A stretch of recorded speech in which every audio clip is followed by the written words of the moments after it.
The Book of Life. Discussions about the new word.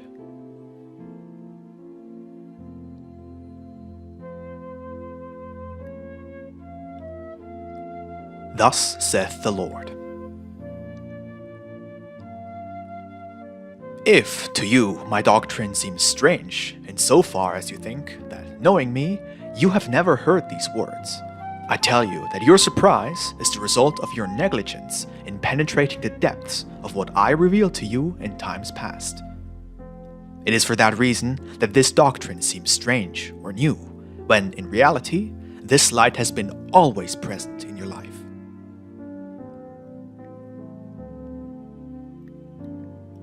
My doctrine, in this, as in the second era, shall move humanity. The hypocrites will have to confront sincerity.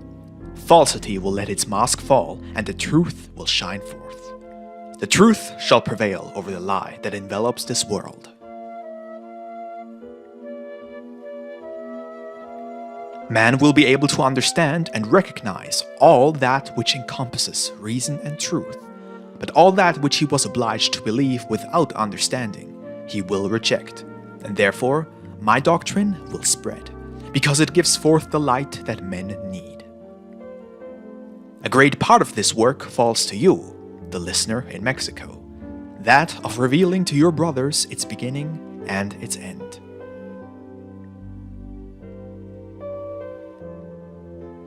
Humanity is hungry for my word, for my truth.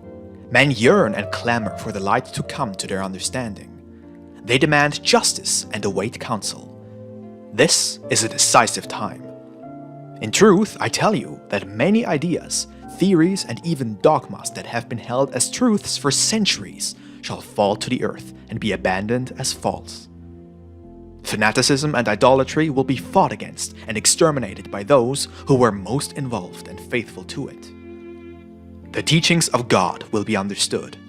Their light, their content, and their essence will be comprehended and felt.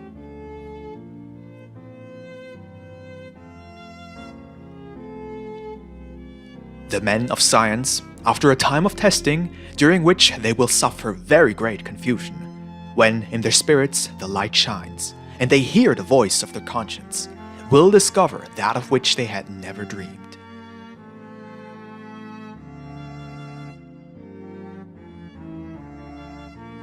Again, I tell you, be vigilant, for in the time of the struggles of creeds and doctrines, of religions and sciences, many men, knowing that you do not carry books, will believe that the knowledge given them by their books will be the weapon by which they can defeat my new disciples.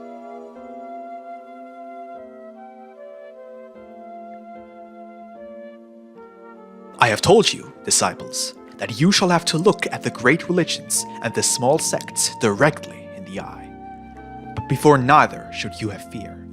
The truth that I have entrusted to you is transparent.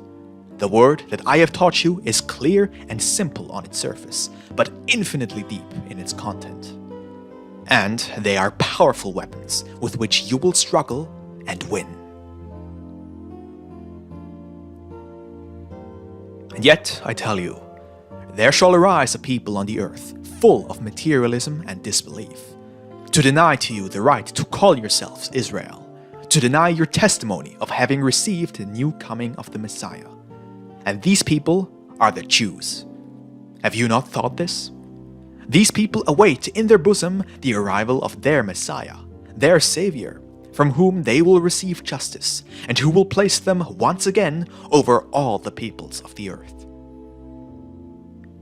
These people know that I have always come to them, and in this third era I shall say, why should God come to another people? But here are my teachings.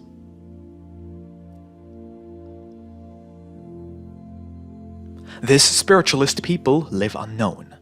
The world does not know of your existence, and the great do not notice you. But the struggle between spiritualists and Christians, between spiritualists and Jews, approaches. That struggle is necessary for the establishment of my doctrine throughout humanity. Then shall the Old Testament be united in one single essence with the second and the third.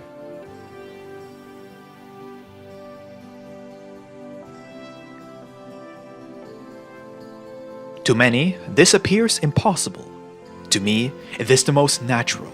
It is just and perfect.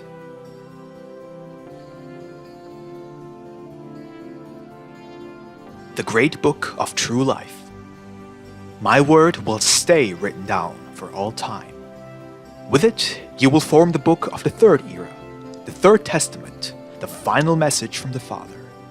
For in the three eras has God wielded his golden scribes, witnesses and scribes who recorded the teachings of the Lord, to leave his wisdom to humanity.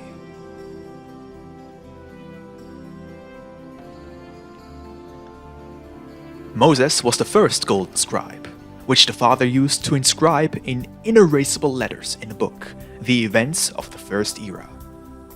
Moses was the golden scribe of Jehovah. Among the apostles and followers of the second era, Jesus had 4 scribes, who were Matthew, Mark, Luke, and John. These were the golden scribes of the Divine Master. And when the time arrived to unite the First Testament with the Second with bindings of love, recognition, and spiritual progress, then one single book was formed.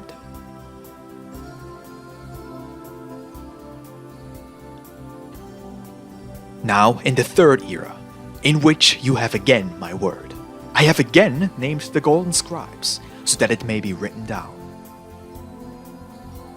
When the time arrives, you will form a single book, and this book, that of the third era, will, when the time is right, be united with the book of the second and first eras. And then, with the revelations, prophecies, and words of the 3 eras, the book of life will be formed, for the enjoyment of all the spirits. Then you shall recognize that from the first word to the last, all has been fulfilled in truth and spirit, that all the prophecies were the future history that the Father revealed to humanity. For only God can write of events yet to be. When the prophets have spoken, it was not they, but God who did so through their conduit. I have prepared my new chosen ones sufficiently, as had been Moses and the 4 disciples of the second era, so that my word is recorded with complete cleanliness, clarity, and truth. For it is for the generations of tomorrow, and if any would add to or remove anything from this book, I shall see to them. This refers to the essence or lesson, and not to the different wording.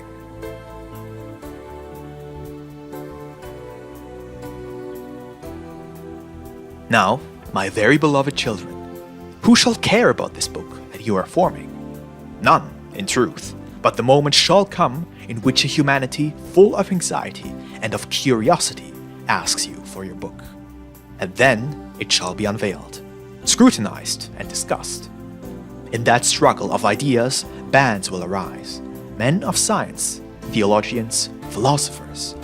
To the nations will be carried the testimony of your word, and the book of wisdom, and all shall speak of my doctrine. That shall be the beginning of the new battle, the war of words, of thoughts, of ideas. And in the end, when all have recognized in truth and spirit that the great book of life was written by the Lord, they will share brotherhood and love each other, as is my will.